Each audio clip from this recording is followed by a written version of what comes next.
A boy named Daniel Groves grew up with little more than faith to hold on to in the heart of New Orleans, where the streets glisten after every rain and gospel music drifts through open windows.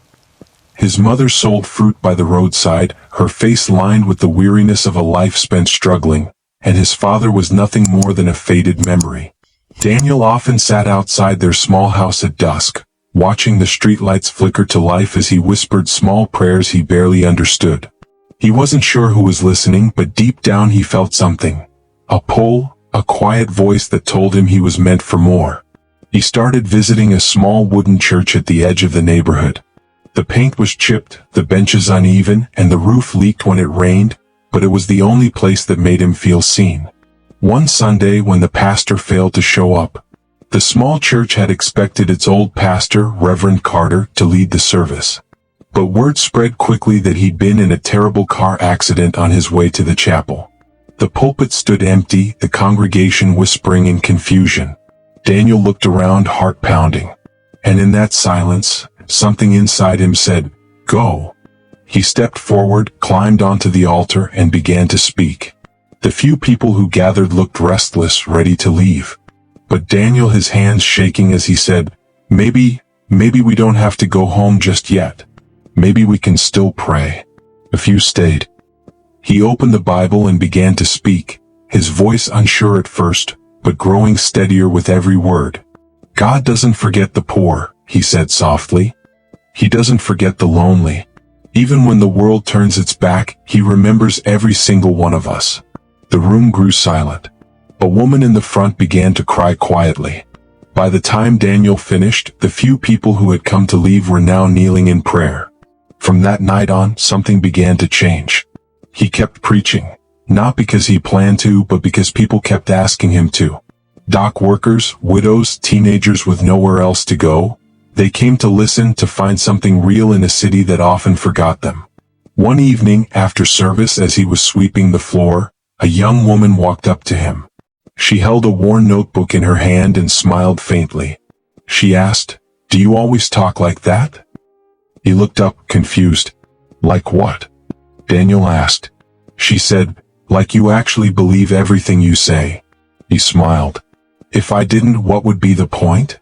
She nodded, then said, "I think the city needs someone like you." That was Maria, the woman who would stand beside him through everything that followed. A year later, under the warm glow of that same small church, Daniel and Maria exchanged vows. It wasn't a grand wedding, just friends, hymns, and hope, but it felt like the beginning of everything. The little gatherings turned into full rooms. Daniel began organizing food drives, visiting hospitals, and helping the homeless. He had no formal title, but people began calling him Pastor Daniel. Some said he had a gift. Others said he just knew how to listen. Late at night, Maria would wait for him on their small porch. "You're home late again," she would say, half smiling. Daniel would shrug and reply, "Someone needed help fixing their roof. I couldn't leave them in the rain." She'd shake her head gently. "You can't save everyone." And he'd answer, "Maybe not. But I can try." Soon, word spread beyond their neighborhood. Each Sunday, the small church overflowed. People stood outside, leaning against the walls, listening through open windows. They said there was something about his voice, something honest, something that made them believe that redemption wasn't just for the perfect. One evening, as they walked home from the church, Maria asked quietly, "Do you ever wonder why people listen to you the way they do?" Daniel paused, then said, "Maybe because I'm one of them. I've been where they are. I know what it feels like to have nothing but faith left." As Daniel turned 28, the church was filled to its doors. The benches were new, the roof fixed, and every week someone would stand up to say how Daniel's words had changed their life. Maria would watch him from the front row, her eyes filled with pride and worry all at once. One night, as they sat by candlelight, she asked, "What's next for you, Daniel?" He smiled. "A bigger church, maybe. One that reaches the whole city." She looked at him for a long time before saying, "Promise me one thing." Daniel looked up and asked, "What could that be?" She said softly, "Don't let success make you forget why you started." Daniel held her hand and nodded. "I won't. I promise." But promises are fragile things. And even as Daniel built his dream, somewhere deep inside, the shadows had already begun to stir. The years passed, and Daniel's small church in New Orleans became too small to contain the growing crowds. People came from neighboring towns, filling every seat long before the service began. Some came out of curiosity, some for healing, and some because they said when Daniel spoke, something inside them stirred, hope, maybe, or the memory of a faith they had long buried. Maria watched the crowds from the back, her hands folded quietly in her lap. After the service, Daniel would find her waiting outside, the evening sun dipping low behind the steeple. "You see that?" he'd say with a proud smile. "We're running out of space again." Maria nodded, though her tone stayed calm. And she said, "Growth is good, but make sure the message grows with it." He'd chuckle, brushing the dust off his sleeves. "You worry too much." When they finally decided to build a new church, it was Maria who helped draw the plans. Grace Point Church, that was the name they chose together. A place for grace, a point of connection, she'd said. Daniel loved the sound of it. Construction began on a large plot of land outside the city, a wide open space surrounded by oak trees.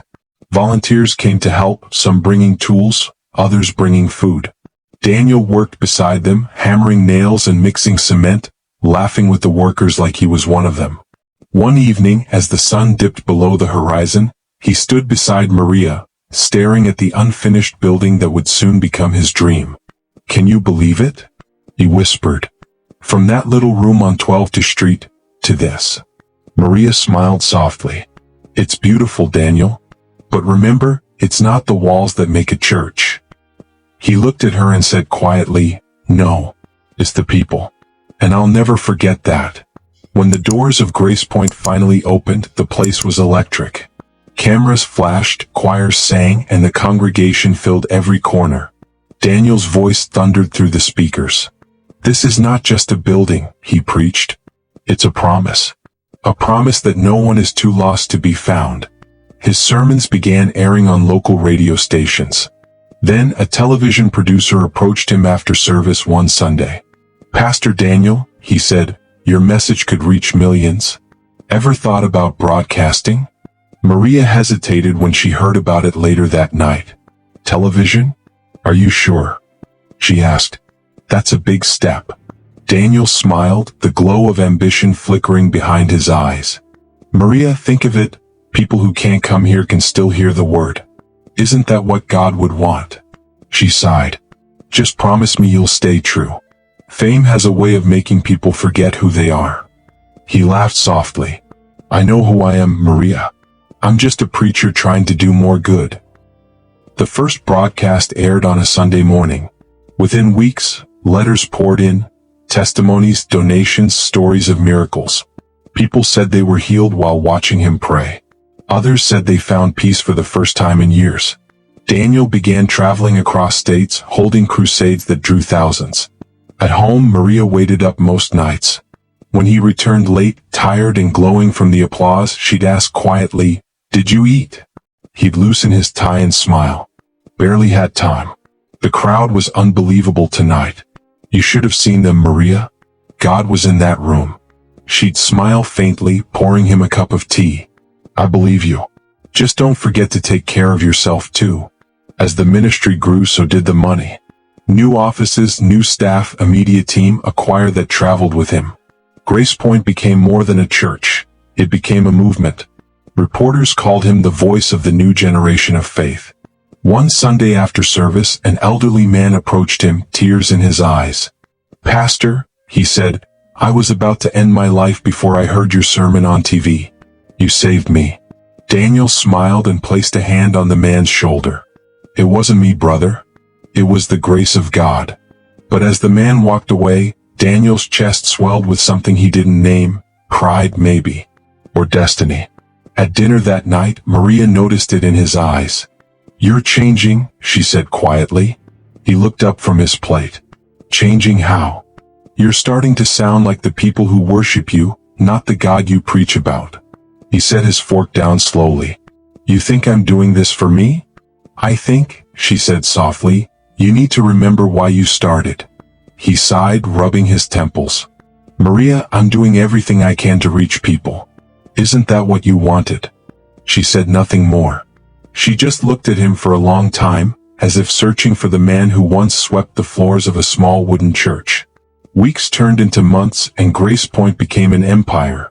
Its name on billboards, its sermons streamed online, its donations climbing past anything they had ever imagined. Daniel began wearing suits custom-made for him.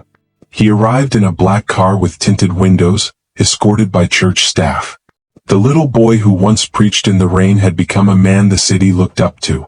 But with every cheer, with every camera flash, the quiet voice that once called him in the night seemed to grow fainter. One evening, Maria waited on the porch again.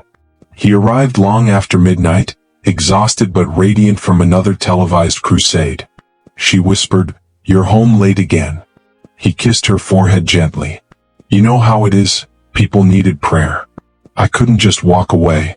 She looked at him, the candlelight flickering between them. "Daniel," she said softly, "just make sure when you're helping everyone else you don't lose yourself." He smiled tiredly. "Don't worry, Maria. God's got me." But deep down she could feel it, something was shifting. The crowds were getting louder. And the man she loved was slowly becoming a legend. Grace Point had become the pride of New Orleans. Cameras lined the aisles every Sunday, and the city's newspapers printed Daniel's sermons in bold quotes across their pages. The voice of revival, they called him. But behind the lights and applause, the days grew longer, the nights lonelier, and Daniel's heart began to drift in quiet ways he couldn't explain. Maria noticed it first. The way he lingered after service talking to people she didn't know. The way his phone buzzed late at night with messages from the church team. The way his laughter came less from joy and more from exhaustion. One evening she asked softly, "Do you still pray, Daniel?" He looked up from his notes, distracted. "What kind of question is that?"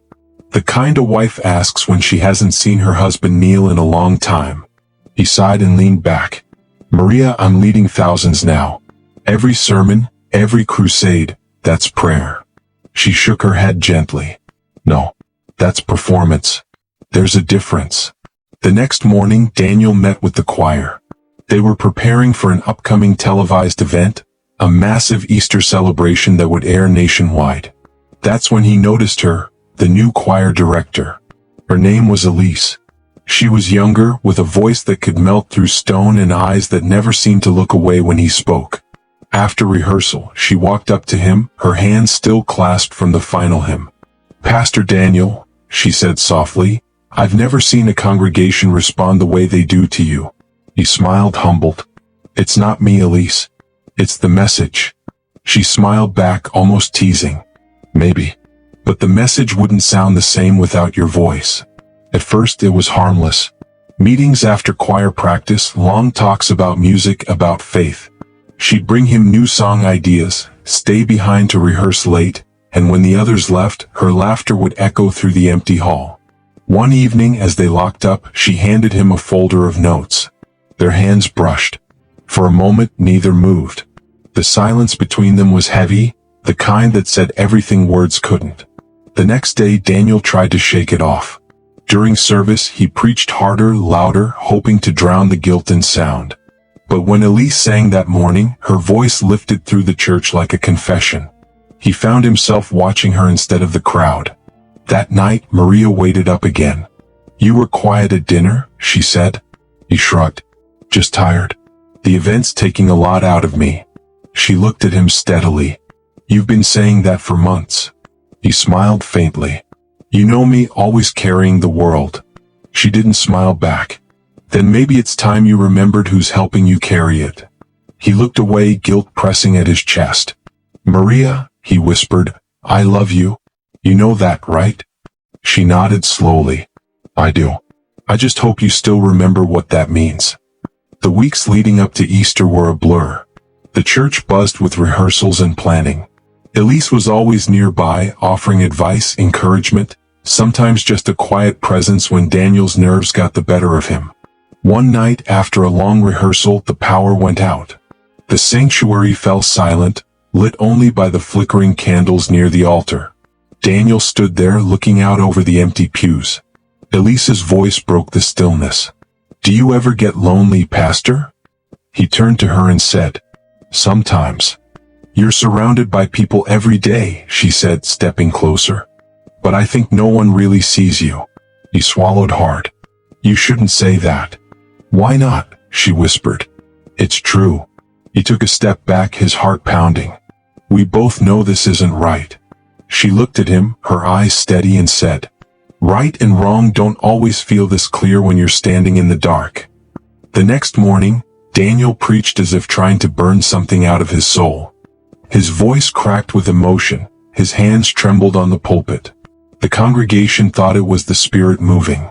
Only Maria saw the storm behind his eyes. That night, she touched his shoulder gently. She said, "Daniel, whatever's troubling you, tell me." He hesitated, his throat tightening. "It's nothing. Just too much going on." She studied him for a moment, then whispered, "Just promise me you'll guard your heart. The higher God takes you, the more careful you have to be." He nodded weakly. He said, "I know. But temptation doesn't come as thunder. It comes as whispers, soft, patient, familiar." Soon the whispers became routine. Late night calls. Quiet laughter in the office. Coffee meetings that stretched into midnight. Every time he told himself it was ministry. Every time he believed it a little less. And when Easter Sunday arrived, the lights, the cameras, the roaring choir, Daniel stood before thousands and declared, "God's grace can reach even the darkest heart." But as the crowd rose to their feet, cheering his name, he knew that grace was something he was beginning to need more than anyone else. The years that followed were golden, at least on the surface. Grace Point had become more than a church, it was an empire. The parking lot overflowed every Sunday, local news covered every outreach, and donations streamed in faster than the bank could count. Pastor Daniel Groves was now a household name in New Orleans. He preached on television, spoke at conferences, and shook hands with politicians. His voice echoed across the South, his face appeared on billboards, and his sermons went viral online. But somewhere between the lights and the applause, the message began to sound less like salvation, and more like success.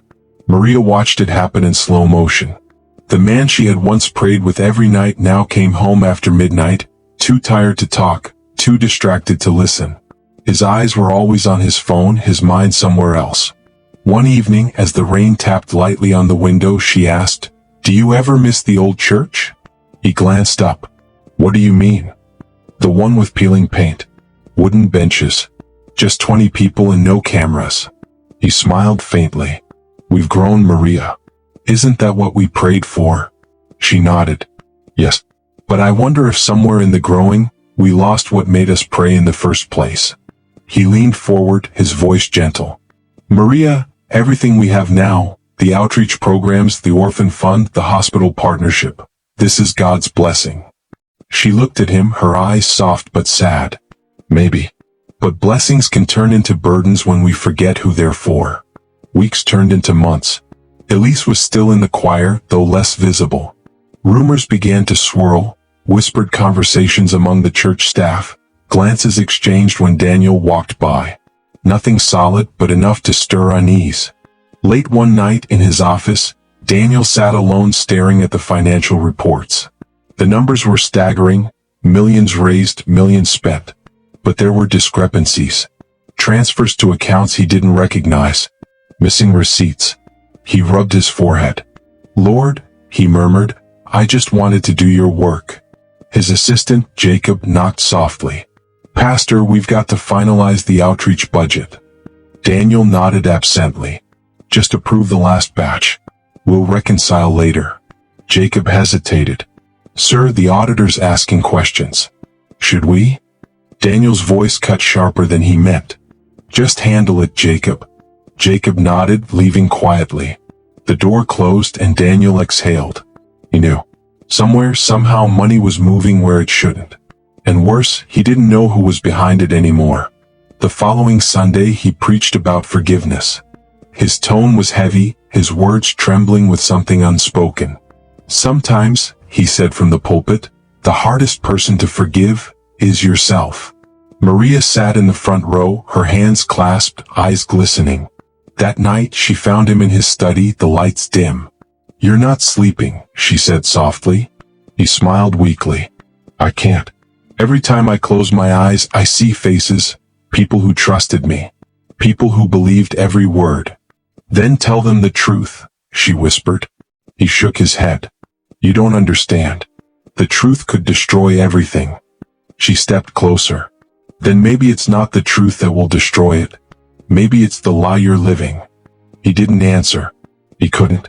Outside, the city was alive, jazz music floating through the streets, the glow of neon lights bouncing off wet pavement. Inside, Daniel felt like a man trapped between heaven and hell. The whispers grew louder. A reporter started calling the church office, asking about the finances, about a source within the staff. Jacob grew nervous. The board demanded answers. And Elise, she came to him one afternoon, her expression unreadable. "They're talking about you," she said quietly. "I know. You should say something. Stop it before it spreads." He looked at her. "And what do I say, Elise?" She hesitated. "Whatever keeps the church standing." He smiled bitterly and said, "Even if it means the truth keeps falling?" She looked down. "You built this place, Daniel. Don't let them take it from you." That night, Maria waited again by the window. He came home past midnight, exhausted. She didn't speak. He poured himself a glass of water, his hands trembling. Finally she asked, "Is it worth it? All of it?" He looked at her weary. "I thought it was." She said quietly, "Then maybe it's time you start thinking again." He turned away, his reflection caught in the window, the city lights flickering behind him, his own face half-lit, half-shadowed. He had everything he ever dreamed of, and yet he'd never felt emptier. The world saw a pastor blessed beyond measure. But inside the walls of Grace Point, Daniel Groves was becoming a man haunted by secrets he could no longer keep. And deep down he knew, the storm hadn't even begun. In the morning it all began to feel ordinary, sunlight cutting through the blinds, the faint hum of traffic outside, Maria making coffee in the kitchen. But by noon, Grace Point Church would never be the same again. Daniel arrived at the church office like he always did, polished blue suit, Bible in hand, his smile as confident as ever. But as soon as he stepped inside, something felt off. The staff were whispering. Phones were ringing. His secretary Lillian couldn't meet his eyes. He stopped by her desk. "Lillian, is everything all right?" She hesitated. "Pastor, I think you should see this." She turned her monitor toward him. On the screen was an online article, the headline in bold letters. "Grace Point Church under investigation. Allegations of financial misconduct and moral failure." His heart dropped. The words blurred for a second. He leaned closer, scanning the paragraphs. Unnamed sources, bank statements, claims of inappropriate conduct with a staff member, and a journalist promising more to come.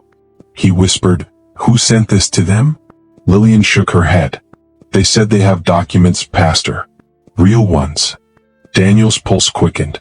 He went straight into his office, shut the door, and sank into his chair. His hands trembled as he reached for the phone. "Jacob," he said, voice low. "I need you in my office. Now." Minutes later, Jacob entered, looking pale. "Tell me," Daniel demanded. "Who leaked this?" Jacob swallowed hard. I don't know. But the auditors, the bank transfers, they've been asking for weeks. Someone must have shared the files." Daniel slammed his palm on the desk. "Those files were confidential. We could have fixed it internally." Jacob's voice cracked. "It's too late, Pastor. Reporters are calling the board members. It's everywhere now." A heavy silence filled the room. Then Maria burst through the door, holding her phone. "Daniel, is it true?" He looked up slowly. "What did you read?" She read aloud from the article. "Sources close to the pastor allege an ongoing affair with choir director Elise Bennett." Daniel stood abruptly. "It's not what it sounds like." Tears welled in her eyes. "Then what is it, Daniel? Tell me." He paused. His voice dropped to a whisper. "It was a mistake. One I've been paying for every day." Her voice trembled. "You built a church on grace and couldn't find any for your own vows?" The silence after her words felt like the longest of his life. That evening, as the sun set behind the church, protesters gathered outside with signs. Fraud in the name of faith. Where did our donations go? Pastor or predator? News vans lined the street. Reporters shouted questions. The church gates rattled under the weight of angry believers. Inside, Daniel sat at the pulpit, staring at the empty seats. His voice was a whisper. "Lord, I thought I was doing your work." Elise entered quietly. "They're asking me for a statement," she said. "The press. The board." He turned to her, his face pale. "What are you going to tell them?" "I don't know," she said. "I thought you'd tell me what to say." He sighed. "Say what you need to protect yourself." Her tone shifted, colder. "And you?" He looked at her. "There's no protecting me anymore." That night, the board called an emergency meeting. Cameras caught Daniel walking in, flanked by lawyers, his head down. Reporters shouted his name. Inside, the tension was thick. One of the elders spoke first. "Pastor, we've reviewed the accounts. There are inconsistencies totaling over $400,000. Can you explain that?" Daniel's jaw tightened. "We handle countless transactions each month. Some things fall through the cracks." Another elder cut in. "Then what about the text messages? The photos?" Daniel said nothing. His silence was louder than a confession. When he finally left the room, Maria was waiting in the hallway. "Are they firing you?" she asked quietly. He shook his head and said, "They're praying about it." She let out a bitter laugh. "Praying? Daniel, they're saving themselves." He looked down. Maybe they should. The next morning, his face was on every screen in the city. Pastor under fire for alleged affair and missing church funds. At a nearby diner, two men watched the TV and shook their heads. "Man, I used to go to that church," one said. "He baptized my son." "Guess nobody's too holy for temptation," the other replied. By evening, the church inbox was flooded with angry messages. Sponsors pulled out. The broadcast partners suspended their contracts. Maria packed a small bag and stood by the doorway. He asked quietly, "You're leaving?" She nodded. "For now. I need space." He reached out, but she stepped back.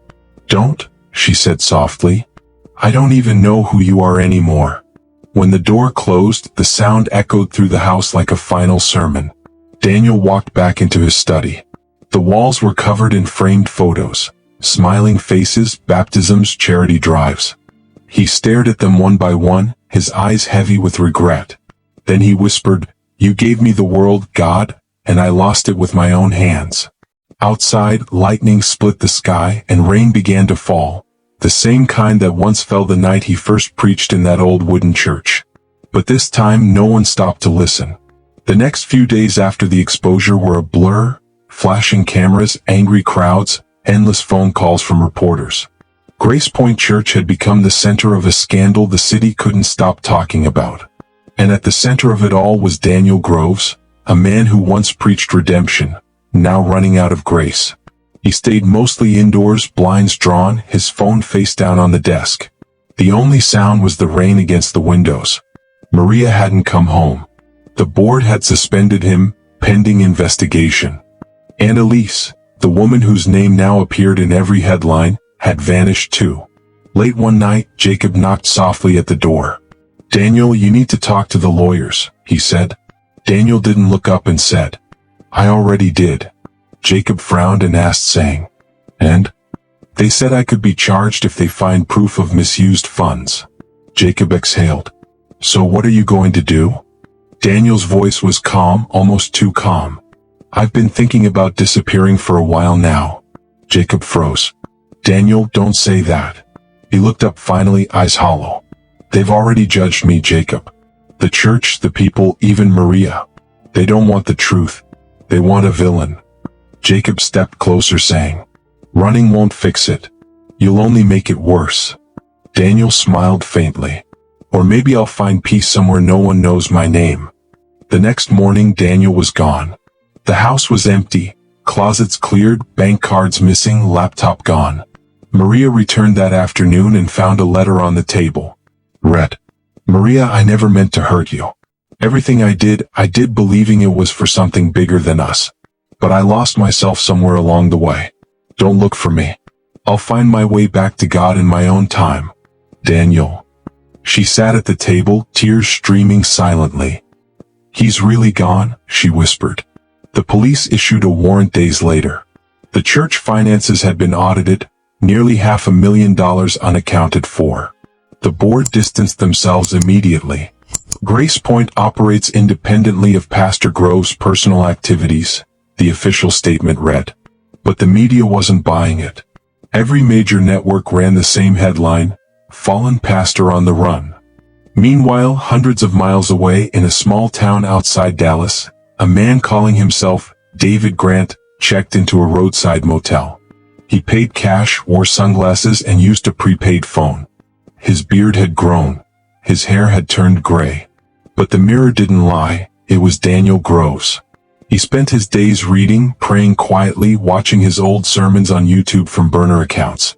Once, he called Maria's number but hung up before the call connected.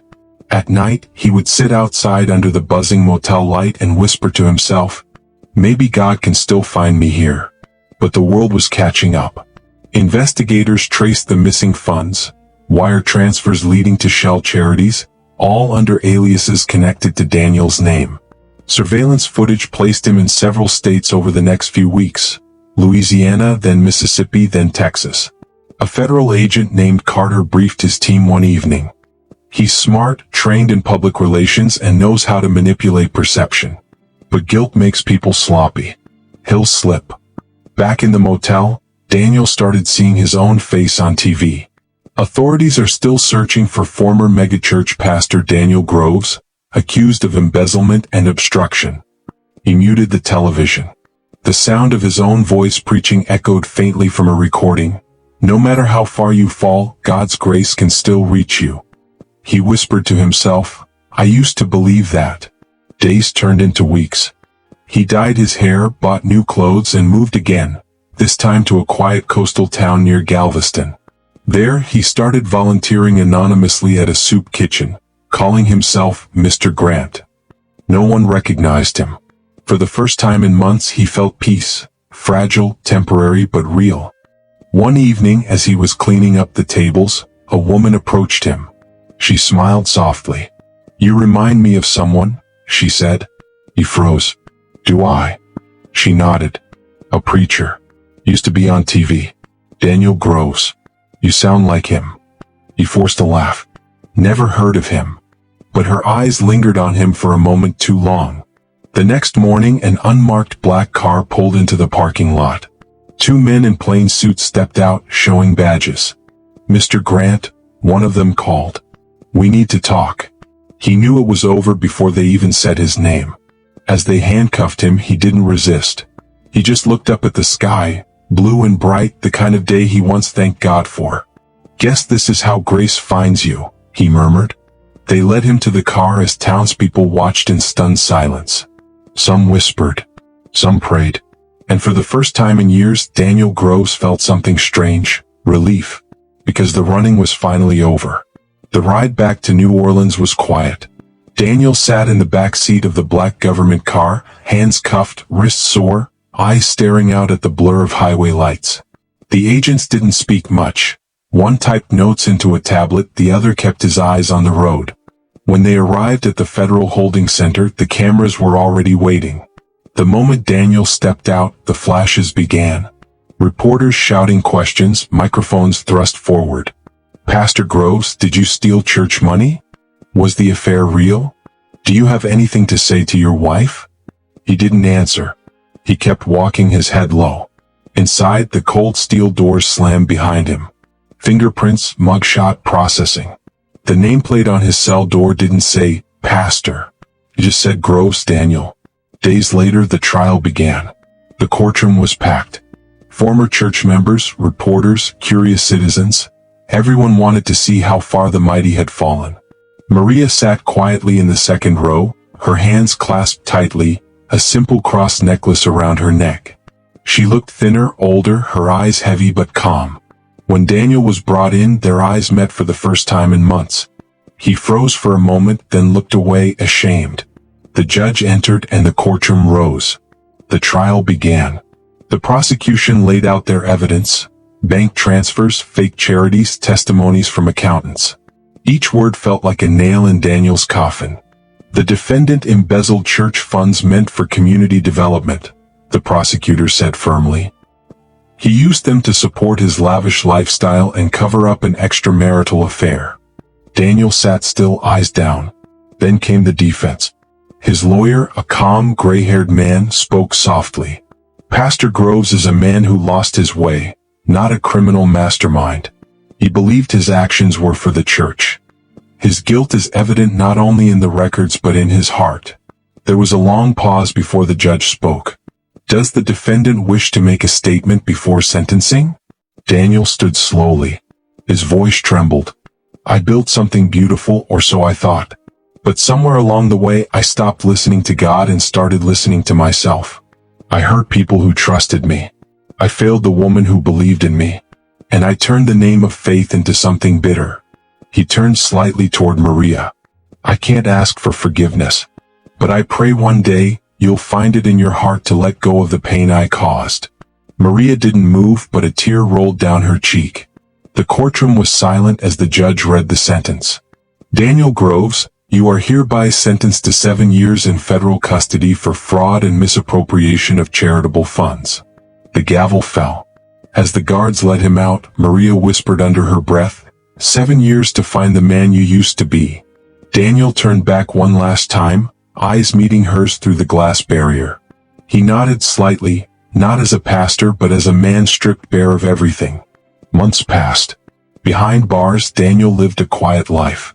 He worked in the prison library, taught Bible study to other inmates, and wrote letters to people he had once led, letters of apology, not defense. One evening, an inmate approached him. Are you really a preacher? Daniel smiled faintly. I used to be. What do you preach now? He looked up from his Bible. Grace. The kind you can't buy or fake. The man chuckled and said, Think God still listens to you? Daniel closed the Bible gently as he said. He never stopped. Outside, the world moved on. Grace Point Church was renamed New Dawn Fellowship. Maria continued attending, not to relive memories but to rebuild faith, hers and others. She sometimes read Daniel's letters during quiet mornings. One of them said, Tell them I'm not who I was. Tell them I'm learning again what faith really means. When the day finally came for his release, Daniel walked out into the sunlight, free but humbled. Reporters were waiting again, asking if he would ever return to preaching. He smiled faintly. Maybe one day. But for now, I just want to live like the man I used to preach about. He walked away. No cameras following, no cheers, no church waiting. Just the sound of his footsteps fading into the morning breeze. For the first time in a long time, he felt peace. The years passed quietly after Daniel Groves stepped out of those prison gates. New Orleans had changed, brighter lights, new faces, louder streets. But in the small corners of the city, his story still echoed. People spoke about it in whispers. Some said he was a fallen prophet. Others said he was just a man, broken, human, forgiven. Maria had moved into a small apartment near the edge of the city. She no longer wore the elegant dresses she once wore to church. Her life had become simple, grounded. On Sunday mornings, she still attended service, not at Grace Point, but at a small community church that reminded her of the one Daniel first preached in as a boy. One morning after service, an old church member named Sister Elaine approached her. It's been years, Elaine said softly. You think he's really changed? Maria sighed, looking out the church window where sunlight poured through the glass like liquid gold. I don't know, she said. But I know pain can change people more than miracles ever could. A few miles away, Daniel lived alone in a small rented room above a bakery. He woke early, helped the baker sweep the floor, and spent afternoons teaching a small Bible class for recovering addicts. No microphones, no stage, no cameras, just raw voices, trembling hands, and real stories. One of the young men in his class, Marcus, had been in and out of prison himself. One evening, after everyone left, Marcus lingered behind. You ever think people will forgive you? He asked. Daniel smiled faintly. Maybe not. But I've learned forgiveness isn't something you wait to receive. It's something you live out every day. Marcus nodded slowly. So what keeps you going? Daniel looked down at his worn Bible, the one with pages falling apart, and said, because grace kept chasing me even when I was running. Sometimes late at night, he'd write letters to Maria, not to win her back, but to tell her the truth about the man he had become. Most of those letters stayed unsent.